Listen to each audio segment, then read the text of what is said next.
Estava preparando o jantar quando um policial bateu à minha porta.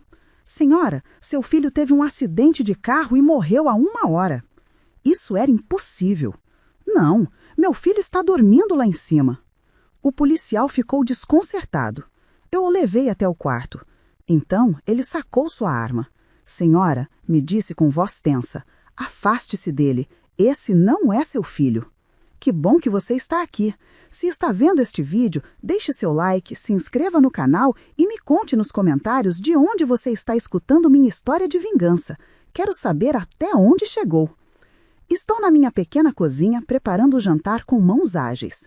O velho rádio sobre a prateleira toca um samba antigo, desses que meu marido João adorava, antes de falecer há 10 anos. Dou uma olhada pela janela e vejo que a chuva está forte. As gotas respingam até o fogão a gás. Ai, não, murmuro enquanto fecho a janela. Não quero que o vento apague o fogo. O jantar de hoje é só para mim. André, meu filho, acabou de chegar do trabalho encharcado pela chuva da tarde. Há uns 20 minutos, André entrou em casa deixando um rastro de lama com seus sapatos no piso de cerâmica. Não disse muito, só passou direto pela cozinha e pôs a mão no meu ombro. Mãe, estou esgotado, disse com voz grave, como se tivesse corrido o dia todo. Acho que vou dormir cedo, amanhã tenho reunião. Levantei o olhar e notei seus olhos vermelhos, certeza por não dormir bem.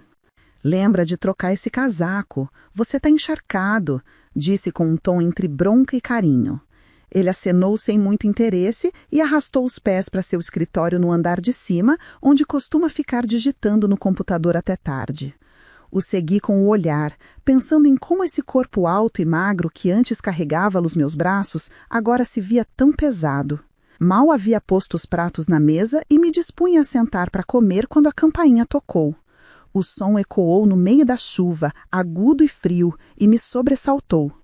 Quem poderia ser a essa hora? Me sequei as mãos no avental e abri a porta. Do lado de fora havia 2 policiais, um com o cap na mão e outro com uma prancheta. Seus casacos estavam encharcados e pingavam na varanda. O mais alto, de rosto severo, se apresentou como delegado Rodrigues. Me olhou com um peso nos olhos e disse com voz sombria: Senhora, lamentamos profundamente informá-la que seu filho, o senhor André, faleceu em um acidente de trânsito há 1 hora. Senti como se tivessem me dado um golpe na cabeça. Fiquei paralisada com a mão ainda na maçaneta da porta. Não pode ser, consegui dizer com a voz quebrada. Ele está lá em cima, dormindo. Rodrigues franziu a testa e trocou um olhar com seu companheiro. A senhora tem certeza? Perguntou com cautela. Claro que sim, quase gritei. Falei com ele há menos de 1 hora. O coração me batia 1000 por hora, como se quisesse sair do peito. André acabara de estar aqui, na cozinha, com a mão no meu ombro. Como era possível? Rodrigues fez um sinal para seu companheiro e então se virou para mim. Precisamos verificar para ter certeza. Poderia nos levar ao quarto dele? Assenti com a cabeça girando. Não faz muito que subiu? Certeza está bem dormindo, murmurei como para me convencer. Abri a porta e os convidei a entrar, os guiando escada acima com passos trêmulos. A casa é pequena, com poucos cômodos, então não demoramos para chegar à porta do quarto do André. Bati suavemente 2 vezes. André, meu filho. Não houve resposta. Entrei. Abri a porta e vi a tênue luz amarela do abajur, iluminando um volume debaixo das cobertas. Está vendo? Disse apontando para a cama com alívio. Aí está, dormindo. Mas Rodrigues levantou uma mão para me deter. Sacou sua pistola e disse em voz baixa, mas firme. Senhora, por favor, afaste-se dele. Isso não é... Veja, fique para trás. Deixe-me verificar. O pânico me tomou e recuei para a porta sem entender o que estava acontecendo. Rodrigues se aproximou e puxou a coberta com força. Debaixo não havia nada, só o travesseiro afundado e ao lado um casaco e várias toalhas arrumadas para simular a forma de uma pessoa. Fiquei ali, de boca aberta, sem conseguir dizer uma palavra. O outro policial me olhou com suspeita. Tem certeza de que viu o senhor André? Eu tremia, me agarrando ao batente da porta. Falei com ele há menos de 1 hora. O ouvi dizer que ia dormir. A cabeça me zumbia como se alguém estivesse apertando meu coração. Onde estava André? Se não era ele, então quem esteve na cozinha? Quem pôs a mão no meu ombro e me falou com aquela voz cansada? Rodrigues sussurrou algo pelo rádio e então se dirigiu ao seu companheiro. Possível encenação. Anote. Me olhou com atenção no rosto um pouco diminuída, mas ainda sério. Senhora, acompanhe-nos à sala. Precisamos conversar mais um pouco. Assenti, mas meus pés não queriam se mover. Olhei novamente para o quarto vazio. O abajur ainda aceso, iluminando uma cama fria. Meu coração se apertou. André, meu filho, a pessoa que mais amo neste mundo. Para onde tinha ido se não estava aqui? Então, o que estava acontecendo? Me deixei cair na velha poltrona da sala, abraçando uma xícara de chá que já havia esfriado completamente. O calor de há pouco havia se convertido num frio que entrava até os ossos. Tinha a mente nublada, presa num pesadelo sem saída. A chuva lá fora havia diminuído, mas cada gota que caía do teto para o pátio soava como um golpe no meu coração, uma após outra. A casa, já pequena por si só, parecia querer me engolir com suas sombras silenciosas nos cantos. Olhei para a escada, onde a luz do abajur do quarto do André ainda se mostrava, um lembrete turvo de que meu filho já não estava ali. O delegado Rodrigues se sentou na minha frente na cadeira de madeira que André usava para tomar café comigo. Abriu sua pequena prancheta. Seu olhar era penetrante, mas sua voz se mantinha cortês. Senhora Carmen, poderia me dizer com exatidão a última vez que falou com o senhor André? Respirei fundo, tentando ancorar minha mente na realidade. Olhei o relógio de parede. Os ponteiros acabavam de passar da meia-noite, por volta das 9 e pouco da noite. Respondi com a voz firme, apesar de minhas mãos tremerem. Acabara de chegar do trabalho. Disse que estava cansado e que ia dormir. Ainda disse para ele trocar o casaco porque vinha encharcado. Rodrigues assentiu, anotou algo e levantou o olhar. Segundo o relatório, o acidente ocorreu por volta das 21h15. O carro caiu por um barranco e explodiu. Dentro encontramos documentos em nome de André. Franzi a testa. A cabeça me dava voltas. Que carro? André usa o transporte da empresa. Ele não dirige. Lembrava perfeitamente. Sua empresa tinha vans para os funcionários e André nunca gostou de dirigir.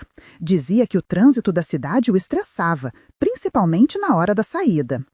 Rodrigues virou uma página na prancheta, sua voz monótona. Era um carro alugado através de um aplicativo. Temos confirmação de que foi alugado às 19 horas de hoje. Quase me levantei de um pulo. A voz se quebrou pela raiva e confusão. Impossível! André esteve numa reunião a tarde toda. Chegou em casa quase às 9. Como ia alugar um carro às 7? Olhei Rodrigues diretamente nos olhos, como se esperasse que me confirmasse que tudo era um erro terrível. Mas ele só ficou em silêncio alguns segundos, com o olhar pensativo. Pode solicitar um teste de DNA se tiver dúvidas, disse com voz suave, mas firme. Assenti imediatamente, sem hesitar um segundo. Quero fazer. Conheço meu filho. Tenho certeza de que algo aqui não está certo. Dentro de mim, uma pequena chama de esperança se acendeu. Se não era André, então meu filho continuava vivo em algum lugar. Mas logo o medo voltou. Se não era ele, quem havia morrido? E por que os documentos do André estavam naquele carro? Enquanto Rodrigues se comunicava com o legista pelo rádio, peguei meu celular e disquei o número da Valéria, minha nora. Liguei uma vez. Ninguém atendeu. A segunda vez, só o toque sem vida. Liguei 5 vezes mais e a cada ligação, meu coração batia mais rápido, a ponto de explodir. Finalmente, mandei uma mensagem com as mãos tremendo tanto que escrevi algumas palavras errado. Valéria, me liga assim que puder. Aconteceu algo muito grave com o André. Rodrigues voltou, sua voz séria. Faremos o teste de DNA esta mesma noite. Descanse, senhora. Informaremos os resultados o mais rápido possível. Neguei com a cabeça, com os olhos ardendo. Vou esperar, insisti. Não consigo dormir sem saber onde está meu filho. Me olhou com um lampejo de compaixão, mas não disse mais nada. Fez sinal para seu companheiro para que fossem embora, me deixando sozinha na fria sala. Me levantei, fui à cozinha, peguei um pano tentando fazer algo para não enlouquecer, mas as mãos tremiam tanto que o pano caiu no chão. O peguei e voltei a ligar para Valéria. Continuava sem atender. O relógio marcou 02 quando a campainha tocou novamente. Dei um pulo e corri para abrir. Era Rodrigues, com o rosto mais sombrio que nunca. Não enrolou. Senhora Carmen, acabaram de chegar os resultados do DNA. O corpo no carro não compartilha DNA com a senhora. O falecido não é seu filho. Me pus de pé de um salto. As pernas tremiam tanto que tive que me segurar na poltrona. Então, onde está meu filho? Perguntei com a voz quebrada, uma mistura de alívio e terror. Alívio porque André não estava morto. Terror porque se não estava, onde tinha se metido? E por que desapareceu? Rodrigues pôs uma mão no meu ombro, apertando suavemente como para me dar forças. A partir de agora, abrimos oficialmente uma investigação por desaparecimento. Vamos revisar cada pista, seu telefone, suas contas bancárias, as pessoas com quem teve contato. Tente manter a calma. Como ia manter a calma? O olhei e as lágrimas brotaram. É a única coisa que tenho. André é tudo para mim. Se algo lhe acontece, eu não sei como poderia continuar vivendo. Rodrigues assentiu com voz grave. Entendo, senhora Carmen. Faremos tudo possível. Me deu um cartão de visita pedindo para ligar se lembrasse de qualquer coisa fora do comum. Quando foi embora, fiquei parada no meio da sala, apertando o cartão com tanta força que o amarrotei. Olhei para a escada, para o quarto do André, que continuava iluminado. Não sabia o que ameaçava minha família, mas uma sensação terrível me invadiu e apertou meu coração. André não desapareceu por conta própria. Alguém estava escondendo algo. Abri os olhos na manhã seguinte, com a luz do sol se coando pelas cortinas e iluminando o chão frio. Não havia pregado o olho a noite toda. Só fiquei deitada olhando o teto enquanto as lágrimas caíam em silêncio. Arrastei os pés até a cozinha e me preparei uma xícara de café preto, como tomo cada manhã desde que João morreu. O vapor da xícara me trouxe lembranças de manhãs passadas, quando André era criança e se sentava à mesa contando histórias da escola enquanto mordia um pão doce. Agora a cozinha estava vazia, só se ouvia o tic-tac do relógio e o cheiro amargo do café. Peguei meu celular e verifiquei novamente. Nenhuma chamada perdida da Valéria. Isso me pareceu muito estranho. Procurei nas notícias locais na internet tentando encontrar informação sobre o acidente de ontem à noite que Rodrigues mencionou, mas não havia nada, nem uma linha sequer. A inquietação cresceu como uma onda gelada que percorreu meu corpo. Seria tudo um erro? Ou havia algo maior sendo escondido? Às 7h45 em ponto, o telefone vibrou. Era Rodrigues. Sua voz soava mais grave, como se carregasse um peso. Senhora Carmen, acabamos de registrar oficialmente o caso como desaparecimento. Queremos perguntar mais sobre os relacionamentos recentes do Sr. André. Poderíamos vê-la esta manhã? Assenti, embora ele não pudesse me ver, e disse: claro, venham à minha casa, estarei aqui.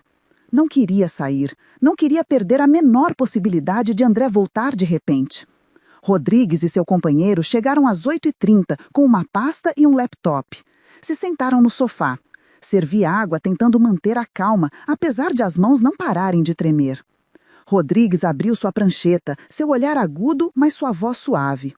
Notou algum comportamento estranho no Sr. André ultimamente? Qualquer coisa, por menor que seja, poderia nos ajudar. Respirei fundo, tentando organizar minhas lembranças fragmentadas. André andava muito estressado com o trabalho. Ultimamente falava menos, como se escondesse algo. Mas pensei que fosse só a pressão da empresa. Mas Valéria, minha nora, ela sim andava estranha. Rodrigues franziu a testa, escrevendo rapidamente. Estranha como, senhora Carmen? Hesitei um momento. Não queria falar mal da minha nora, mas a verdade era a verdade. Brigavam o tempo todo. Valéria suspeitava que André a traía com uma secretária do escritório, uma tal Lúcia. Eu não acredito. André não é assim.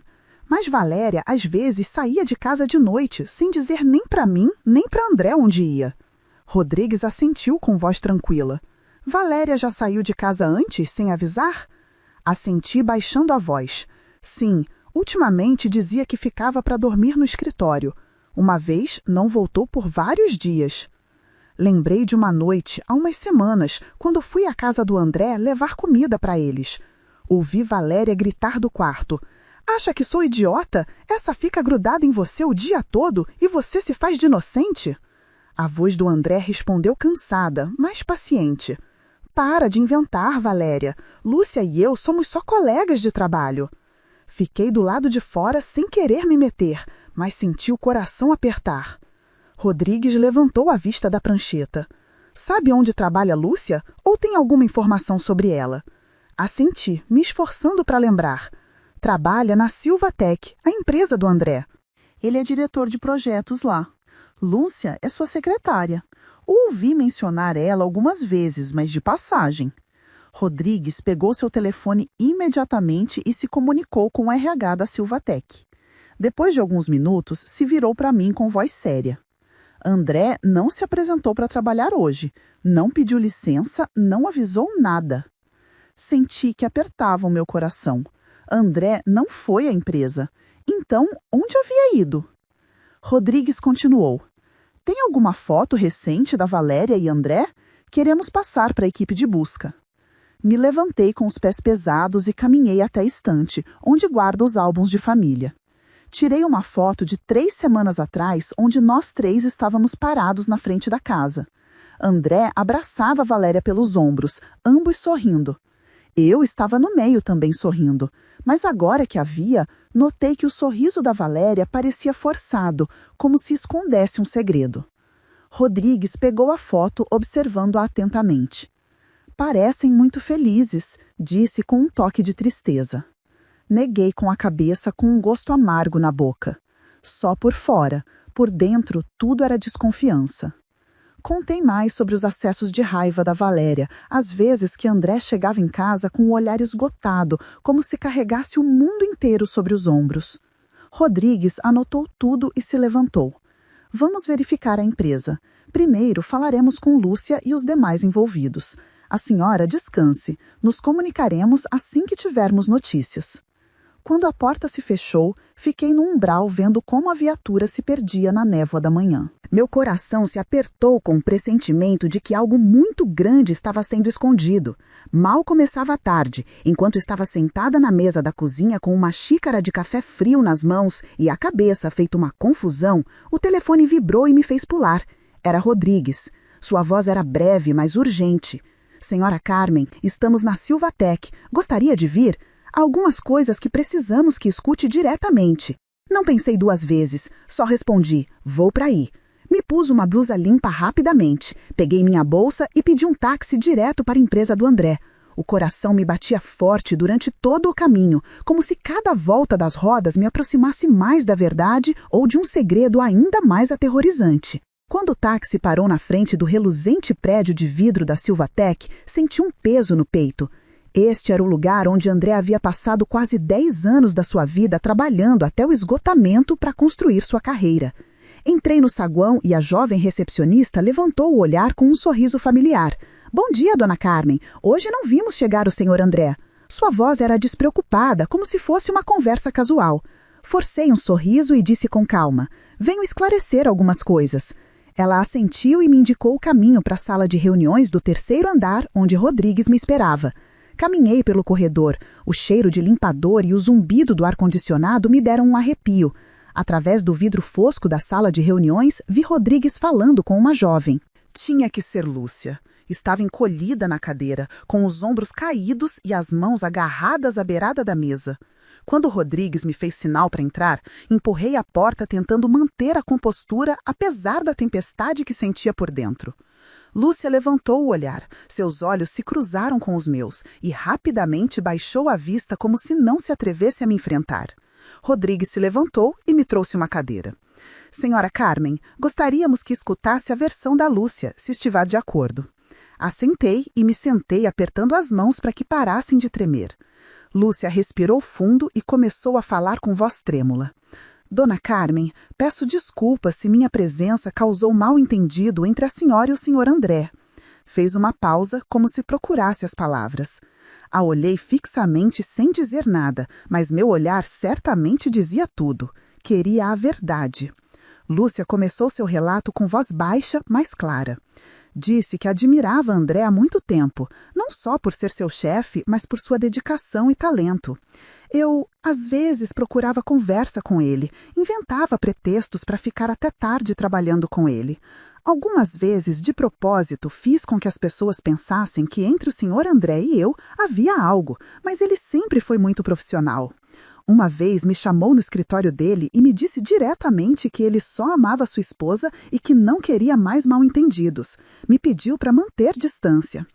Lúcia baixou a cabeça e as lágrimas rolaram pelas suas bochechas. Sinto muito, senhora. Não pensei que as coisas chegariam tão longe. Fiquei em silêncio, sentindo um peso enorme no peito. André, sempre tão correto, havia tentado proteger sua família, mas as bobagens da Lúcia complicaram tudo. Rodrigues se virou para ela com voz tranquila, mas cortante. Valéria sabia que a senhora estava criando esses mal-entendidos? Lúcia assentiu entre soluços. Uma vez me encontrou falando a sós com o senhor no corredor, quando veio trazer comida para ele. Eu só perguntava sobre um projeto, mas ela me olhou com os olhos como se quisesse me bater. Ficou muito brava e foi embora. Lembrei das vezes que Valéria chegava à minha casa com a testa franzida para me contar suas suspeitas sobre André. Mãe, ele já mudou, havia me dito uma vez com a voz cheia de amargura. Fica no escritório até tarde e sempre está essa secretária com ele. Eu havia tentado acalmá-la, dizer que André não era traidor. Mas agora, sentada aqui escutando a confissão da Lúcia, percebi que as suspeitas da Valéria não eram totalmente infundadas. Só que haviam sido exageradas pelas ações imprudentes de uma moça. Rodrigues anotou cuidadosamente e então perguntou: "Sabe o que aconteceu com André ontem à noite?" Lúcia negou com a cabeça com voz firme. Eu estava de plantão em outro andar, não o vi desde a tarde.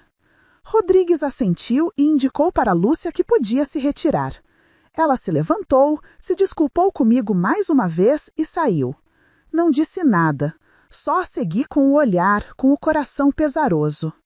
Lúcia poderia ter se equivocado, mas ela não era a causa principal do desaparecimento do André.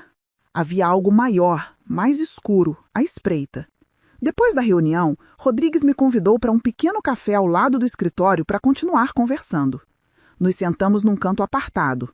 O barulho da máquina de café e o cheiro de pão torrado fizeram o ambiente um pouco menos tenso. Rodrigues me olhou e disse em voz baixa: "Se o que Lúcia diz é verdade, André nunca foi infiel, mas Valéria estava convencida de que sim." Assenti com um gosto amargo na boca. Ciúme sem fundamento é o veneno da alma. Lembrei das brigas do André e Valéria, das noites que ela saía de casa, das vezes que André voltava com um olhar cansado, como se tentasse evitar que tudo desmoronasse. Antes de nos despedirmos, peguei a mão do Rodrigues com voz firme. "Não sei onde está meu filho, mas se continua vivo, vou encontrá-lo." Ele assentiu com um olhar compreensivo. "Nós também, senhora Carmen. Prometo que não desistiremos." Nos despedimos e saí do café para a rua, banhada pelo sol da tarde. As folhas das árvores em frente à empresa se balançavam com o vento, mas eu não sentia nada de calor. Meu coração estava gelado, como se um medo invisível o estivesse estrangulando. A caminho de casa, sentada no táxi, pensava no olhar da Lúcia, uma mistura de vergonha e arrependimento. Ela não era o problema maior. O problema era Valéria e as dúvidas que haviam corroído sua confiança. Se Valéria acreditava que André a havia traído, o que teria sido capaz de fazer para se vingar? Passaram 2 dias desde o desaparecimento do André, mas cada segundo se sentia como uma eternidade. Me acordava cedo quando o amanhecer mal pintava de amarelo as velhas paredes da minha casinha. Me sentava à mesa da sala de jantar, olhando a cadeira vazia onde André costumava se sentar, com o coração feito um nó. Sobre a mesa, sua xícara de café continuava ali, com uma mancha seca na beirada. Um rastro pequeno, mas doloroso, que me lembrava que meu filho havia estado aqui apenas alguns dias antes. Toquei a xícara como se pudesse sentir o calor do André, mas só senti o frio da porcelana. O telefone vibrou, me tirando dos meus pensamentos. Era Rodrigues. Sua voz era grave e clara, como se tentasse manter a calma. Senhora Carmen, queremos perguntar sobre propriedades, apólices de seguro e outros assuntos financeiros relacionados ao senhor André. Poderíamos vê-la hoje? Me surpreendeu um pouco, mas imediatamente uma velha frase da Valéria ecoou na minha cabeça como uma punhalada. Se você morresse, pelo menos me deixaria os 2 milhões de reais do seguro. Naquele momento pensei que era só algo que disse com raiva, mas agora me deu um arrepio. Teria passado por alto uma pista crucial? Me levantei e caminhei para o pequeno cofre do armário onde André guardava seus papéis importantes. Tremiam as mãos ao abri-lo e tirar uma pasta. Dentro, encontrei a apólice de seguro de vida do André, assinada há 2 anos. Li cada linha e o coração me bateu forte ao ver o nome da beneficiária. Valéria Fernandes. A quantia, 2 milhões de reais. Apertei o papel sentindo que me queimava nas mãos. Sem hesitar, liguei para Rodrigues. Delegado, encontrei a apólice de seguro do André. A beneficiária é Valéria. Precisam ver isso. Menos de 1 hora depois, Rodrigues e uma companheira, uma especialista financeira chamada Sofia, chegaram à minha casa. Se sentaram na sala revisando o contrato com cuidado. Sofia passou as páginas, sua voz era monótona, mais aguda. Quantia assegurada de 2 milhões de reais, pagável em caso de morte acidental. O contrato é muito claro. Rodrigues me olhou com seriedade. Se isso foi uma encenação, a primeira beneficiada é quem recebe o seguro. Suas palavras foram como uma marretada na cabeça. Valéria poderia estar envolvida. Não queria acreditar, mas as peças começavam a se encaixar e cada uma apertava meu coração. Apertei as mãos com a voz trêmula. Quero que vão perguntar à seguradora. Talvez Valéria já tenha aparecido. Preciso saber o que ela fez. Rodrigues assentiu e indicou para Sofia que se preparasse. Quer vir conosco? Não hesitei. Quero escutar tudo com meus próprios ouvidos. Não podia ficar em casa esperando mais. André era meu filho e precisava da verdade, por mais dolorosa que fosse. A companhia de seguros estava num moderno prédio de vidro na zona comercial, a meia hora da minha casa. Quando entramos, o recepcionista nos sorriu amigavelmente e nos guiou ao 5º andar. Um homem de meia idade que se apresentou como Sebastião Ramos, gerente da área, nos recebeu numa pequena sala com vista para a rua movimentada. Verificou uns arquivos no computador e então levantou o olhar com voz tranquila. Sim, a senhora Valéria Fernandes veio a este escritório na segunda-feira para perguntar sobre os trâmites para receber o seguro de vida do senhor André Silva. Senti que o sangue me gelava. Segunda-feira. Esse foi o dia antes do André desaparecer.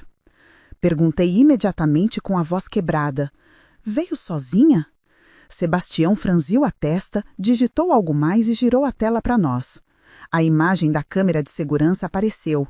Valéria, com uma blusa branca e óculos de sol, entrava com um homem alto de terno cinza. Ele estava meio de costas, mas vi como punha a mão no ombro dela, como se a estivesse consolando ou guiando. Rodrigues me fez sinal para que desse a foto do André. Atirei da bolsa e pus sobre a mesa. Sebastião negou com a cabeça na hora. Não é esta pessoa. O homem que acompanhava a senhora Fernandes não era o senhor Silva. O coração me deu uma volta. Se não era André, quem era? Rodrigues pediu para imprimirem a foto da câmera de segurança como evidência. Quando me deram, a peguei com mãos trêmulas. O rosto do homem na foto estava borrado, mas algo me parecia familiar. Olhei mais de perto e, de repente, como um relâmpago, o reconheci. Apontei a foto com voz trêmula, mas segura. Eu conheço este homem. Se chama Juliano Herrera. É o maior rival do meu filho nos negócios. Rodrigues se virou para me olhar com os olhos como navalhas. Tem certeza? Assenti e as lembranças voltaram. André havia me falado do Juliano, um competidor feroz no setor da construção. Havia tentado comprar a Silvatete, mas André se negou. Uma vez André chegou em casa muito tenso e me disse: "Mãe, Juliano Herrera não é boa pessoa, joga sujo e tenho que ter cuidado." Naquele momento pensei que eram coisas do trabalho, mas agora, ao vê-lo naquela foto com Valéria, um medo gelado percorreu minhas costas. Rodrigues apertou os punhos, sua voz decidida. Poderíamos estar diante de uma conspiração para cometer fraude. Vou pedir para a equipe de investigação revisar Juliano Herrera imediatamente. Se virou para Sofia e ordenou analisar as contas bancárias e transações da Valéria e Juliano. Então me olhou com voz mais suave. Senhora Carmen, fez um grande trabalho, mas preciso que mantenha a calma. Estamos cada vez mais perto da verdade. Ao sair da seguradora, caminhei para a rua. O sol do meio-dia era brilhante, mas não conseguia dissipar o frio que sentia por dentro. Disse para Rodrigues em voz baixa, cheia de dúvidas, se André estivesse por trás disso como vocês suspeitaram, não seria tão burro de falar comigo e o carro explodir ao mesmo tempo. E se ele planejou, por que não veio com Valéria aqui? Rodrigues assentiu com um olhar pensativo. Tem razão, algo não bate. Vamos investigar. A caminho de casa, sentada no táxi, olhava pela janela sem ver nada. A imagem da Valéria e Juliano na câmera de segurança me atormentava. Valéria, minha nora, a quem uma vez considerei como filha, pôde ter traído André? E Juliano, queria o dinheiro do seguro ou se vingar do André pelos fracassos nos negócios? Será que André sabia do plano da Valéria e Juliano? Desapareceu de propósito para me proteger ou para se salvar? Na manhã seguinte, mal saiu o sol, o telefone tocou. Atendi imediatamente. Era Rodrigues. Sua voz era breve, mas cortante. Senhora Carmen, já verificamos a informação sobre Juliano Herrera. Pode vir à delegacia agora mesmo? Há algumas coisas que precisa ver. Me pus um suéter leve rapidamente. Saí à rua e peguei um táxi para a delegacia. No carro, apertava minha bolsa com o coração feito um nó. Quando entrei no escritório do Rodrigues, ele já estava sentado na sua mesa com uma pasta grossa na frente. A deslizou para mim com voz grave. Juliano Herrera, diretor-geral da Construções Herrera, competidor direto da Silvatec do André. Competiram por 3 grandes projetos nos últimos 2 anos e há rumores de que Juliano tentou jogar sujo, até subornando investidores para ganhar contratos. Revisei a pasta e meus olhos pararam na foto do Juliano. Seu rosto era frio, seus olhos afiados como facas. Apontei a foto com a voz trêmula. É ele! É o mesmo homem que vi numa videochamada com Valéria. Lembrei dessa tarde perfeitamente. Valéria havia chegado em casa com uma caixa de bolo, mas estava inquieta, olhando o telefone toda hora. Quando perguntei, me disse que era trabalho, mas ouvi de canto uma voz de homem e o nome Juliano. Naquele momento não dei importância, mas agora tudo fazia sentido.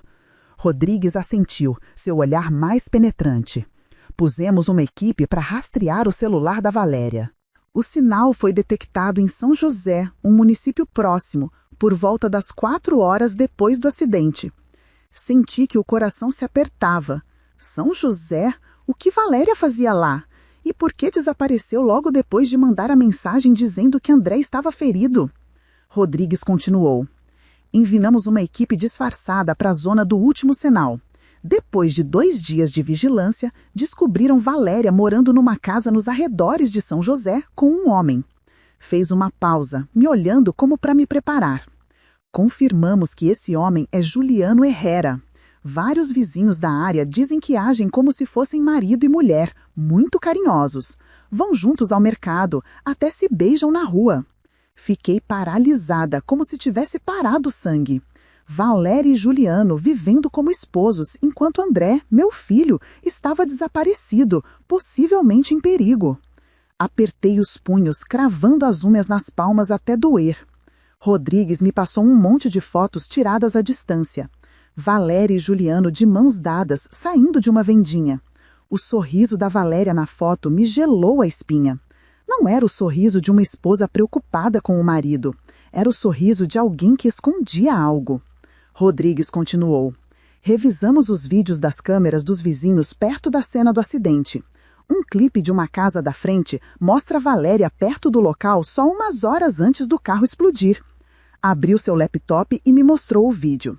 Sob a tênue luz de um poste, vi claramente Valéria com o casaco azul que eu havia lavado na semana passada. Caminhava rapidamente, olhando para todos os lados como se temesse ser vista. O coração queria sair do meu peito.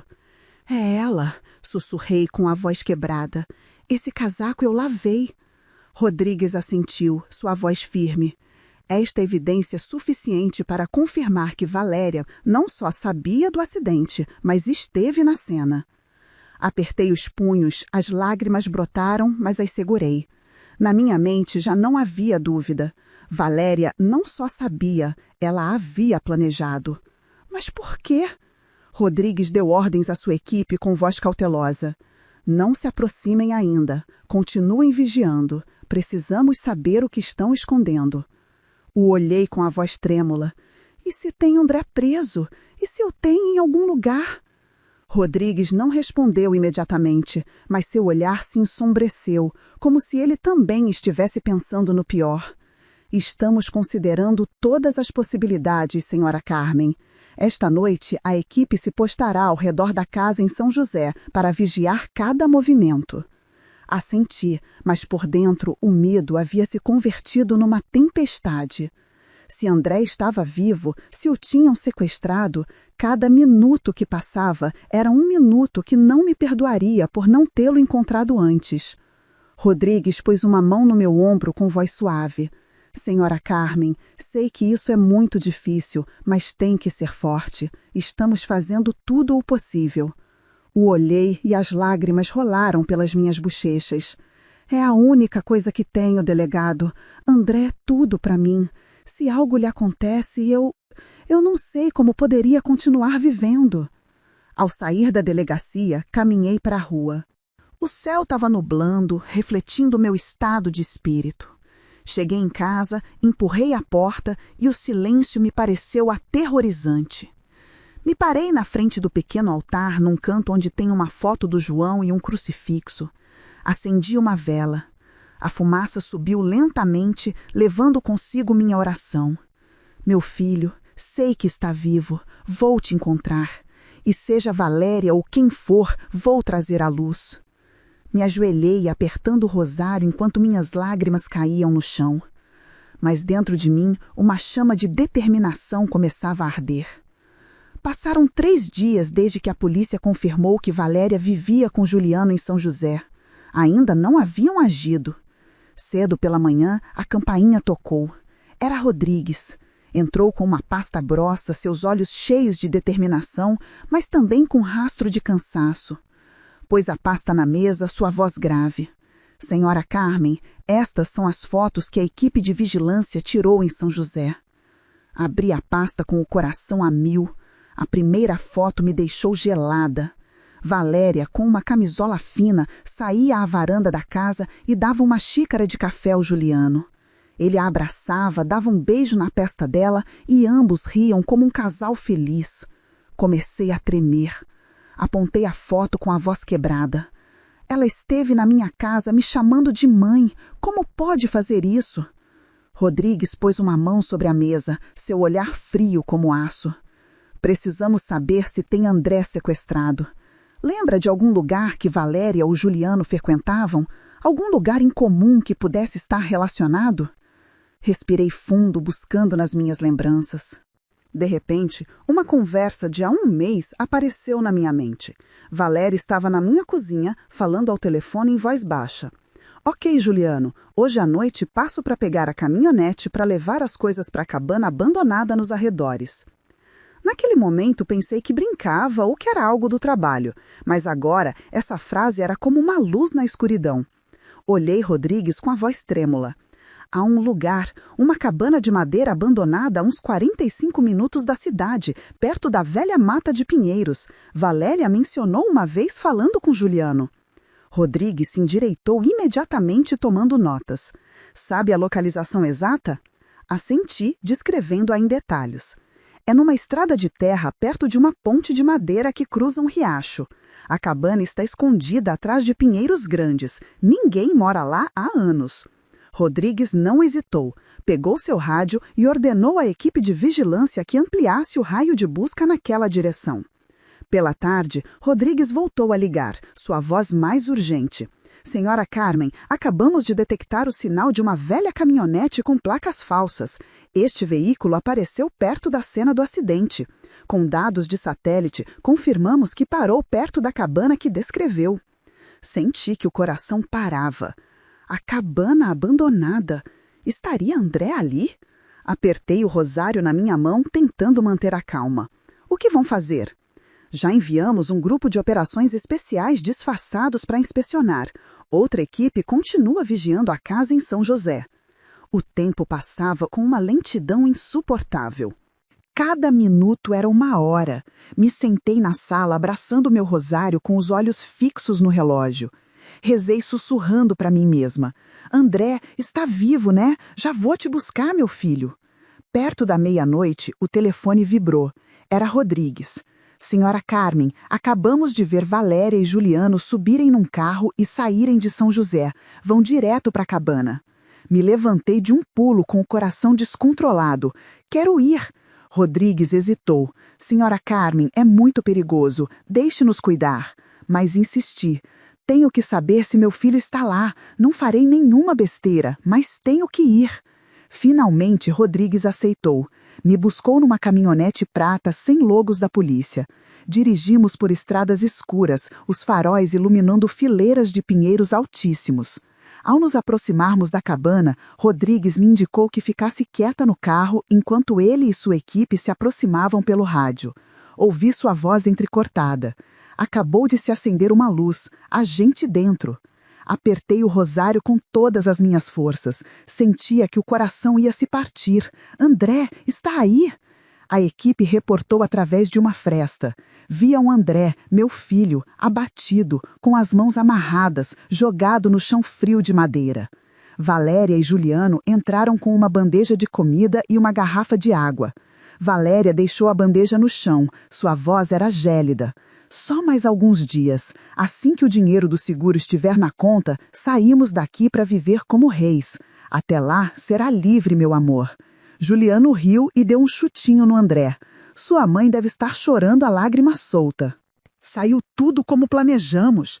Ouvi essas palavras pelo rádio e as lágrimas brotaram, mas não de dor. Era raiva, um fogo que se acendeu dentro de mim. André estava vivo, mas o tinham sequestrado, tratado como refém pela mesma mulher que ele amava. Quis sair correndo, mas Rodrigues me fez sinal para ficar quieta. Pegou seu rádio, sua voz firme. Temos evidência suficiente. Entrem agora.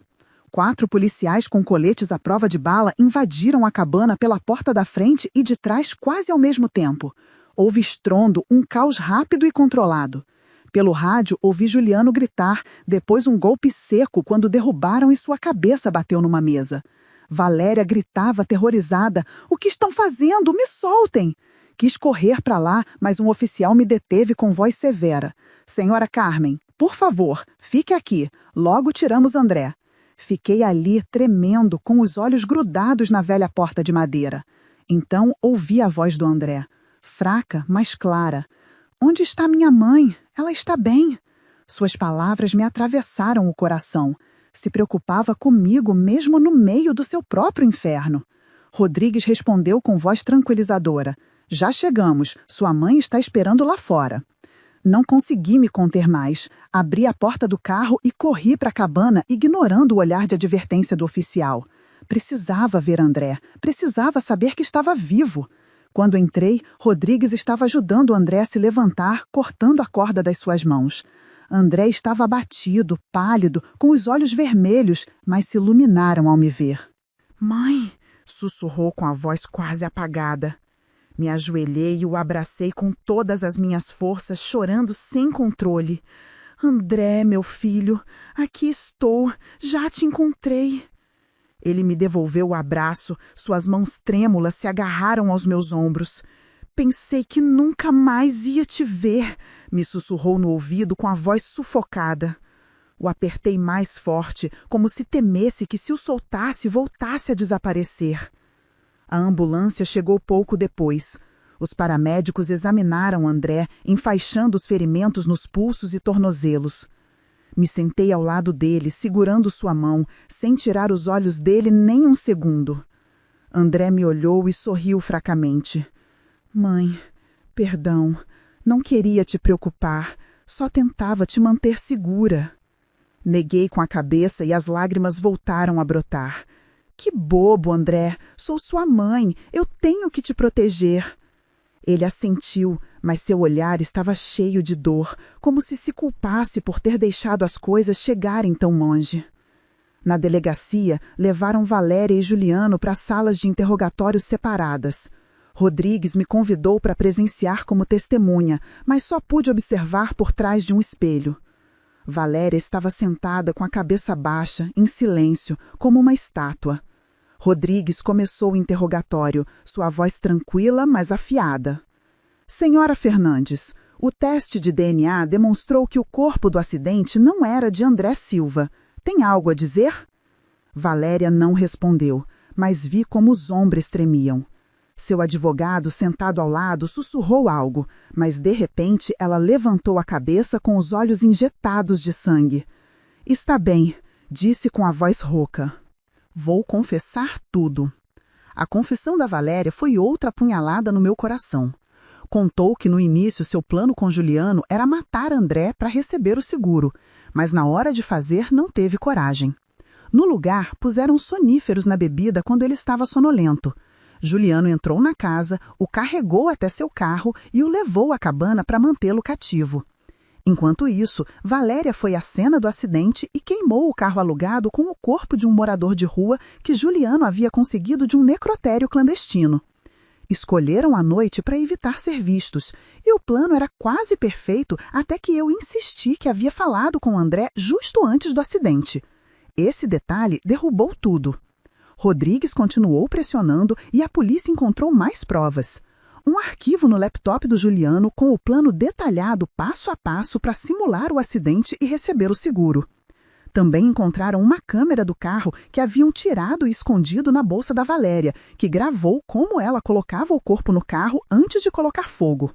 Além disso, os papéis para reclamar o seguro já estavam prontos, só esperando a confirmação da morte do André. Cada detalhe era um golpe para mim. Valéria, a quem considerei família, havia planejado friamente fazer mal ao meu filho. De pé atrás do espelho, olhei Valéria. Já não era a jovem que conheci, que trazia pudim em casa e ria alegremente. Agora tinha a cabeça baixa, os olhos sem vida, como se tivesse perdido a alma. Não senti pena, só decepção e dor. Como uma pessoa pode mudar tanto? Como pôde trair André? Me trair? Só por dinheiro e por um homem como Juliano? Rodrigues se aproximou, sua voz grave. Senhora Carmen, graças à sua lucidez e insistência, salvamos uma vida. Se a senhora não tivesse estado tão certa de que André continuava vivo, talvez tivéssemos passado por alto essa cabana. Olhei com uma voz trêmula, mas cheia de orgulho. Ninguém conhece seu filho como uma mãe. Se eu não acreditasse que estava vivo, quem mais ia acreditar? Rodrigues assentiu com um lampejo de respeito no olhar. A senhora é uma mãe muito forte, senhora Carmen. André tem sorte de tê-la. Ao sair da delegacia, voltei ao hospital onde atendiam André. Estava deitado, seu rosto ainda pálido, mas menos tenso. Me sentei ao lado e peguei sua mão, sentindo o calor dos seus dedos magros. Mãe, disse André com voz rouca, não sabia que Valéria era capaz de algo assim. Tentei protegê-la, evitar que tudo se quebrasse, mas me equivoquei. Acariciei seu cabelo e as lágrimas voltaram a cair. Você não se equivocou, André, só acreditou no amor. Mas aqui estou eu, e não vou deixar que volte a sofrer. O médico disse que André precisaria de tempo para se recuperar tanto física quanto emocionalmente. As feridas do seu corpo sanariam, mas as da alma precisariam de muito mais. Olhei meu filho com o coração partido, mas cheio de esperança. Havíamos saído da escuridão e sabia que, embora o caminho à frente fosse difícil, eu sempre estaria ao seu lado. 2 semanas depois do resgate do André, me acordei com uma mistura de alívio e peso. André estava em casa, mas as cicatrizes no seu corpo e na sua alma continuavam ali, nos lembrando de tudo que havíamos passado. Hoje era a primeira audiência no Fórum Criminal da cidade. Me pus o suéter azul que André me deu uma vez. O peguei pela mão e, junto com Rodrigues e nosso advogado, entramos na sala. André ainda estava fraco e usava uma bengala, mas insistiu em estar presente. Mãe, tenho que enfrentá-los, me disse com voz firme, embora seus olhos ainda mostrassem dor. Assenti apertando sua mão, prometendo a mim mesma estar sempre com ele. Nos sentamos na terceira fileira, perto o suficiente para ver bem o banco dos réus. Quando trouxeram Valéria Fernandes e Juliano Herrera, senti que o coração se apertava. Vestiam o uniforme cinza da prisão, algemados com a cabeça baixa. Valéria levantou a vista por um instante e seu olhar se cruzou com o meu. Piscou várias vezes com o rosto pálido, como se quisesse dizer algo, mas não pudesse. Desviei o olhar. Não queria que esse olhar me amolecesse. O promotor se pôs de pé, sua voz ecoando na sala silenciosa. Hoje, julgamos os acusados Valéria Fernandes e Juliano Herrera pelos crimes de tentativa de homicídio, fraude ao seguro, sequestro e obstrução da justiça. A grande tela da sala se acendeu mostrando provas irrefutáveis. O vídeo da câmera de segurança onde aparecia Valéria perto do acidente, as fotos dela e Juliano, uma seguradora, e o áudio gravado na cabana onde Valéria dizia friamente a André seu plano para receber o seguro. Cada imagem, cada som era como uma faca no meu coração, mas me mantive ereta, forte pelo André. O legista subiu ao estrado e confirmou que o corpo do acidente era de um morador de rua que havia morrido por causas naturais antes de ser colocado no carro. O representante da seguradora também testemunhou declarando que Valéria havia iniciado o trâmite para receber R$2 milhões com sua assinatura claramente visível. Escutei cada palavra com uma dor imensa. Como alguém poderia planejar algo tão meticulosamente para fazer mal à pessoa que uma vez jurou amar? Quando o promotor chamou André para testemunhar, senti como sua mão tremia na minha. Se levantou lentamente, se apoiando na bengala e caminhou até o estrado, pálido, mas com um olhar firme. Depois do jantar daquela noite, começou André com voz rouca. Senti um sono muito pesado, algo estranho, anormal. Lembro de me deitar na cama e depois perdi a consciência. Quando acordei, estava amarrado de mãos e pés num quarto fechado e frio. Ouvi Valéria rir e dizer que já deveria morrer de uma vez. Sua voz se quebrou e toda a sala ficou em silêncio. Apertei os punhos contendo as lágrimas. André se sentou com suor na testa e eu sequei suavemente, sussurrando. Fez muito bem, meu filho. O julgamento durou quase o dia todo, cada minuto mais pesado que o anterior. No final, o juiz permitiu que os acusados dessem suas últimas palavras. Valéria se levantou com os olhos vermelhos e a voz trêmula. Eu perdi a cabeça quando pensei que André me traía. Senti tanta dor, tanto ciúme que desmoronei. Juliano apareceu e me disse que ele me entendia melhor que ninguém. Fiz caso dele. Aceitei planejar essa coisa horrível, mas não tive coragem de matar ninguém. Só queria que André sofresse como eu sofri, mas me equivoquei. Baixou a cabeça e suas lágrimas caíram no chão. Mas eu já não sentia nenhuma compaixão. Seu pedido de desculpas não podia apagar os dias que vivi com medo de perder meu filho. Juliano, em troca, ficou em silêncio. Se sentou ali com o olhar frio, sem admitir culpa, sem arrependimento. Mas as provas eram esmagadoras. O arquivo no seu laptop, a câmera do carro escondida na bolsa da Valéria, os papéis do seguro prontos. Não havia como negar. O juiz os olhou com voz severa. Baseado nas provas e testemunhos, o tribunal dita a sentença. Valéria Fernandes, 16 anos de prisão com atenuantes por sua confissão e por não ter causado morte. Juliano Herrera, 25 anos de prisão com agravantes por ser o autor intelectual, por sua frieza e por tentar ocultar o crime. Não chorei. Só olhei Valéria pela última vez pensando: um monstro nem sempre precisa de uma faca. Às vezes, só precisa de um coração sem confiança e sem razão. Quando a levaram embora, seu olhar passou por cima de mim, mas não correspondi. Me virei para André, peguei sua mão e senti o calor dos seus dedos magros. Vamos, meu filho, disse suavemente, vamos para casa. Ao sair do fórum, Rodrigues caminhou ao meu lado, sua voz grave. Senhora Carmen, este caso terminou. Mas sei que o que a senhora e André viveram não será fácil de esquecer. Assenti olhando-o com gratidão. Obrigada, delegado. Sem o senhor e sua equipe, não sei se teria encontrado meu filho. Rodrigues sorriu, seu olhar caloroso. A senhora foi quem nos guiou à verdade, senhora Carmen. O amor de uma mãe é a força maior que presenciei. Ao chegar em casa, levei André à sala onde o sol da tarde se coava pela janela, iluminando a foto da família na prateleira. André se sentou no sofá, olhou a foto e disse com voz rouca: Mãe, pensei que nunca mais voltaria aqui. Me sentei ao seu lado, acariciando seu cabelo como quando era criança. Já está em casa, André, e não vou deixar que ninguém volte a te fazer mal. Ele assentiu com os olhos vermelhos, mas um fraco sorriso começando a se formar. Naquela noite, preparei a canja de galinha que André tanto gosta, a mesma que estava cozinhando quando tudo começou.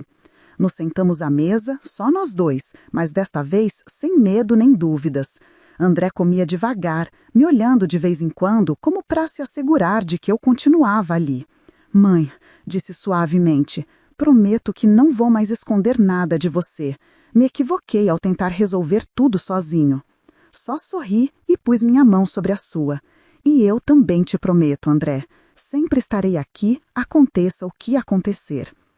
Um mês depois do julgamento, a vida do André e a minha começava a encontrar um novo ritmo, embora as feridas no nosso interior continuassem ali, profundas e dolorosas. Cada manhã me acordava cedo, preparava café e me sentava junto à janela, vendo o sol se filtrar pelas árvores do pátio. Minha casinha já não se sentia tão silenciosa. O som do André passando as páginas de um livro na sala, o barulho da sua pequena pá enquanto cuidava do jardim dos fundos. Tudo era como uma música suave que acalmava meu coração. André ainda não havia voltado à empresa. Disse que precisava de tempo para se reencontrar. O deixei fazer o que quisesse, mas sempre ao seu lado, cozinhando seus pratos favoritos, lavando sua roupa e conversando quando precisava. Não o pressionava para falar do que aconteceu, mas cada vez que o olhava nos olhos, via uma tristeza profunda, como se culpasse. Eu só podia pegar sua mão e dizer suavemente: tudo vai ficar bem, meu filho. Aqui estou. Uma manhã, enquanto estendia a roupa no pátio, a campainha tocou. Me sequei as mãos no avental, abri a porta e vi Lúcia. Vestia uma blusa branca e segurava uma pequena sacola de papel. Seu olhar era tímido. Dona Carmen, disse com a voz entrecortada, venho pedir perdão. Sei que tive parte da culpa em tudo isso. Se não fosse pelas minhas ações imaturas no início, talvez a senhora Valéria não tivesse mal interpretado as coisas e nada disso teria chegado tão longe. Baixou a cabeça e as lágrimas rolaram pelas suas bochechas. Olhei com uma mistura de perdão e lembranças dolorosas. Finalmente suspirei e disse suavemente: Lúcia, às vezes um olhar no momento errado pode derrubar um lar. Mas pelo menos você não cruzou a linha, reconheceu seu erro e isso é o mais importante. Lúcia levantou a vista e um pouco de esperança brilhou nos seus olhos. Me entregou um envelope. Esta é minha carta de demissão. Não quero que as pessoas pensem que fico na Silvatec por motivos pessoais. Preciso ir embora para que as coisas possam sarar. Peguei o envelope e a olhei nos olhos. Embora Lúcia tivesse se equivocado, era jovem e estava arrependida. Me aproximei, a abracei forte e sussurrei.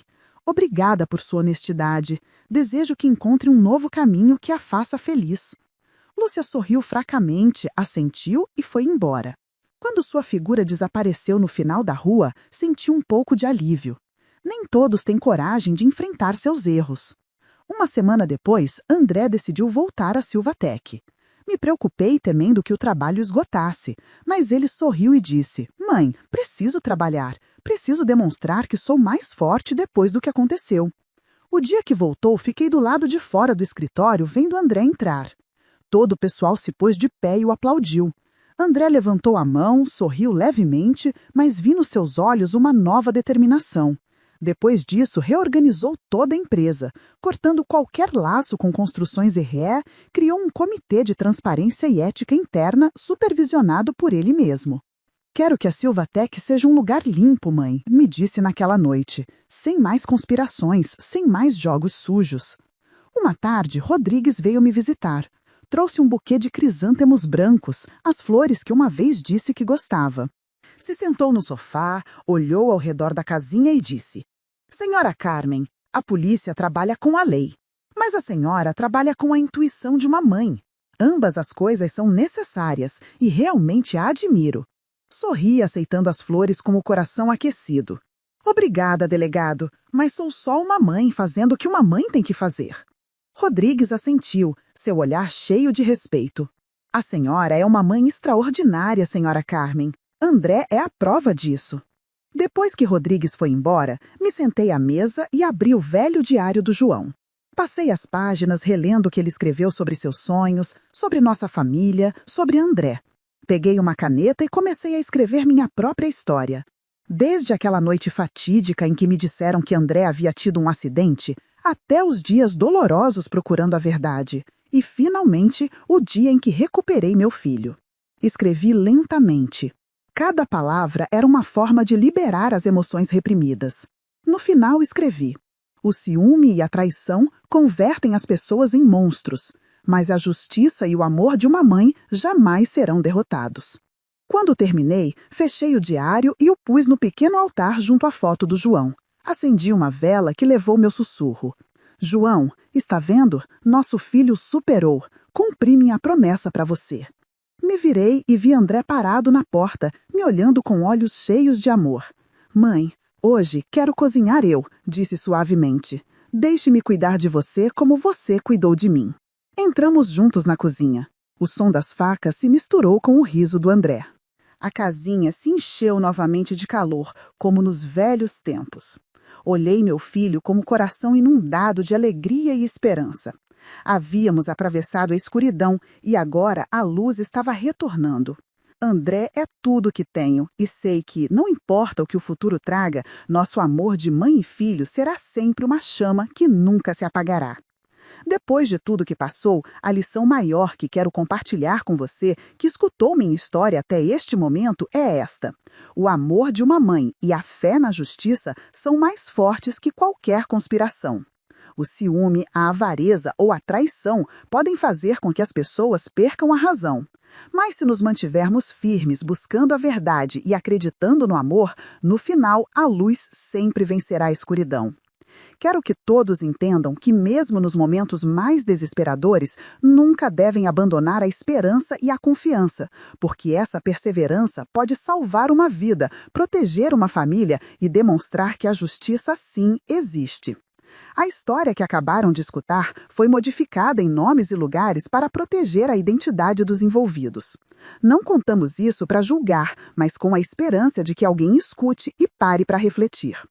Quantas mães estão sofrendo em silêncio dentro de suas próprias casas? Me pergunto de verdade, se estivessem no meu lugar, o que fariam?